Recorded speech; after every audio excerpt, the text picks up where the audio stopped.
Hi everyone, it's me, and today let's watch this video together. Let's go!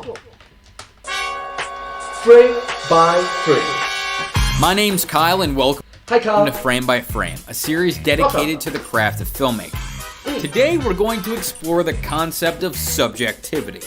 Now what the hell is subjectivity exactly? Well, in film, it's when a character's state of mind is shown to the audience. So what's that mean? Well, let's say your protagonist feels panicked.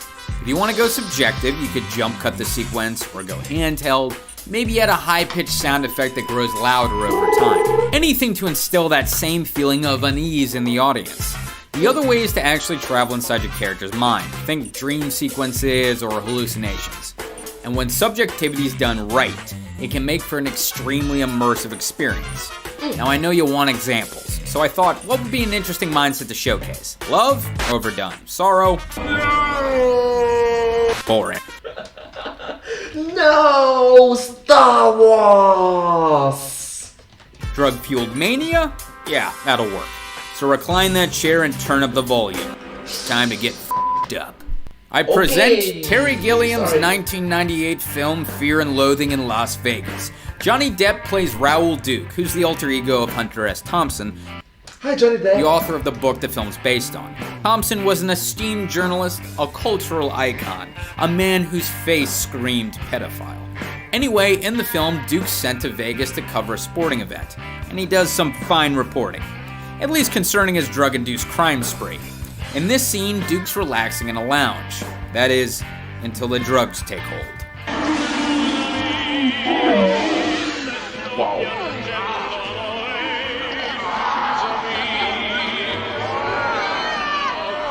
What the...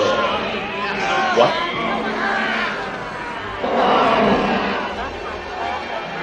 I was right in the middle of a f***ing reptile zoo. And somebody was giving booze to these goddamn things.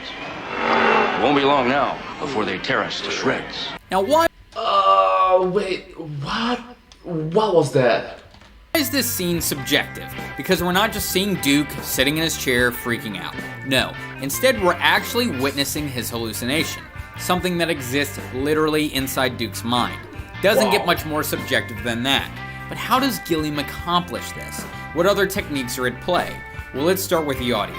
First, there's narration. I was right in the middle of a f***ing reptile zoo. And somebody was giving booze to these goddamn things. It won't be long now before they tear us to shreds. So we can hear the thoughts in this guy's head. That's pretty subjective. His dialogue also shifts between past and present tense, distorting our sense of time, which only reinforces the sense of the surreal here. But let's not forget Dr. Gonzo, played by Benicio del Toro, or the choice words he has for Duke later in the scene.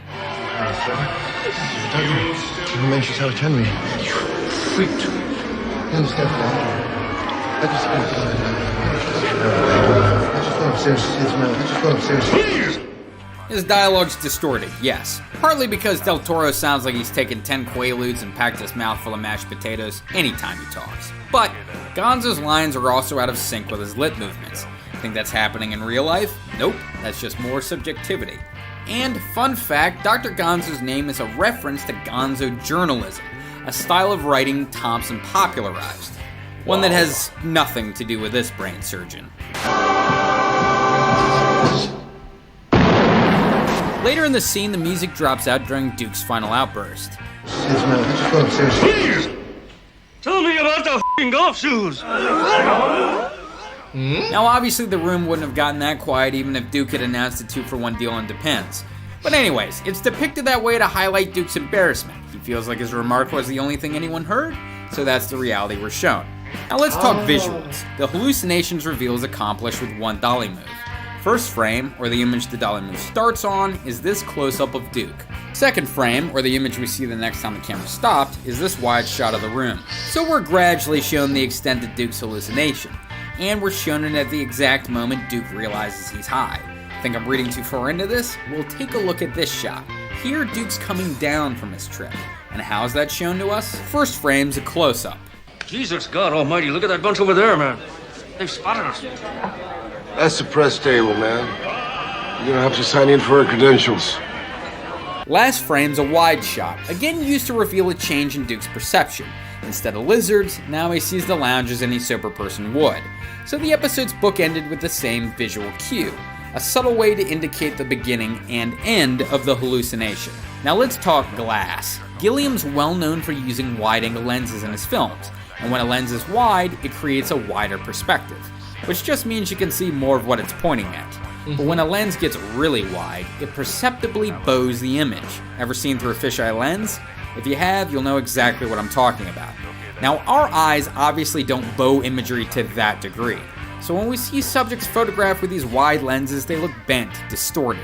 Now, of course, Gilliam knows that, and he uses the effect to give the film an unreal look. Why? Because the film's about a drug binge. Most of the time, both Duke and Gonza's perceptions are altered, distorted, bent.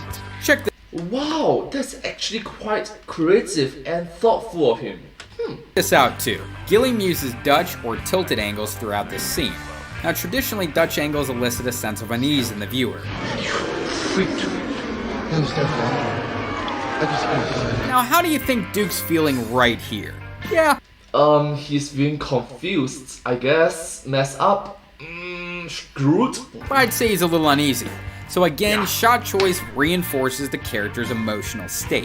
It won't be long now before they tear us to shreds. The camera floats I don't think he can focus on one specific thing because his mind is going haywire. here as well, totally handheld. And for the same reason. You ever been super f***ed up? Because you'd know that when you are, motor skills go right out the window. You're perpetually losing your balance, your point of view is constantly in flux, just like it is here. Yeah, so control is kind of not quite possible under the circumstances. Finally, take a look at the red light on Duke. It's a visual cue used to signify his hallucination. It becomes apparent here, brightens throughout the hallucination, then it fades here completely. That's the press table, man. You're gonna have to sign in for our credentials. Which means the light was probably on a dimmer. Now, Gilliam wouldn't go to the trouble of rigging a lighting cue for no reason. Instead, he uses it as a way to illustrate the arc of Duke's hallucination, beginning, middle, and end. Wow. So let's recap. What subjectivity is getting to see into a character's mind. Now that can be done by manifesting their thoughts, as we saw in Fear and Loathing, or it can be achieved with techniques geared to convey their state of mind. I mean, think of the examples showcased in that scene alone. Lens choice, composition, lighting cues, camera movement, audio manipulation, editing, each and every one a fantastic tool for creating subjectivity. And once it's achieved, characters become the vehicles which transport us to fascinating new worlds. All we need is the courage to, as Raoul Duke would say, Get in. As always, thank you for watching, ladies and Thank you gentlemen, so much. and make Thank sure you. to subscribe to this channel, Film Subscribe. Theory, for more fantastic film-related content.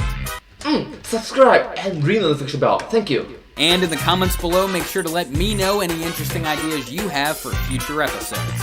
You can also click the frame to the left to check out the last episode of Frame by Frame, or click the frame to the right to check out an episode of Film Theory dealing with 50 Shades of Grey. As always, my name is Kyle, and this has been Frame by Frame. Frame by frame. Well, thank you so much for sharing this knowledgeable, very incredible video. It's beneficial.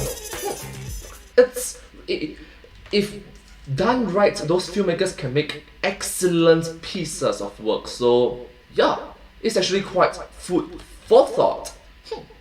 Anyways, thank you so much for watching this video. If you do like this video, please remember to like, share, and subscribe to my channel, and comment down below if you have any share of us. Down below. Don't forget to follow my channel, and hope to see you in my next video. But hey, that's just that's a frame by frame. So it's but hey, that's just a frame by frame. Thanks for watching. One more time. Thank you so much for watching this video. If you do like this video, please remember to like, share, and subscribe to my channel, and comment down below if you have any share of us. Down below. Don't forget to follow my channel, and hope to see you in my next video. But hey, that's just a frame by frame. Thanks for watching.